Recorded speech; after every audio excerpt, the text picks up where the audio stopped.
আসসালামু আলাইকুম রহমতুল্লাহি ওয়া বারাকাতুহু।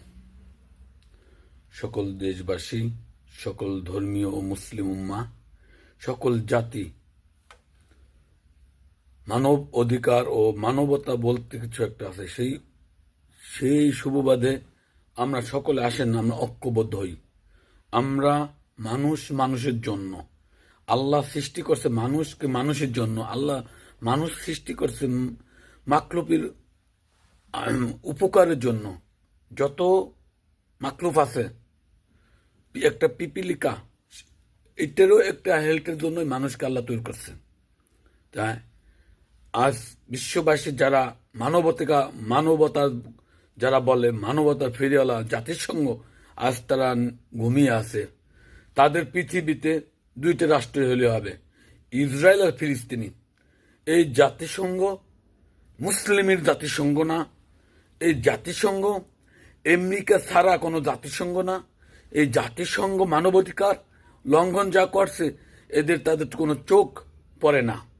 তাই আমরা বলবো, আমরা লা ইলাহা ইল্লাল্লাহ মুহাম্মাদুর রাসূলুল্লাহ, আমরা যদি মুহাম্মাদের উম্মত হয়ে থাকি, আল্লাহর বান্দা হয়ে থাকি, আমরা আসুন সকলে ঐক্যবদ্ধ হই।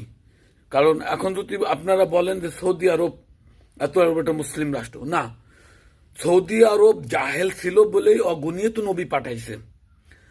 আখেরি পয়গম্বর হযরত মুহাম্মদ মুস্তাফা রাসূল সাল্লাল্লাহু আলাইহি সাল্লামকে ওখানে লাস্টে পাঠাইছে।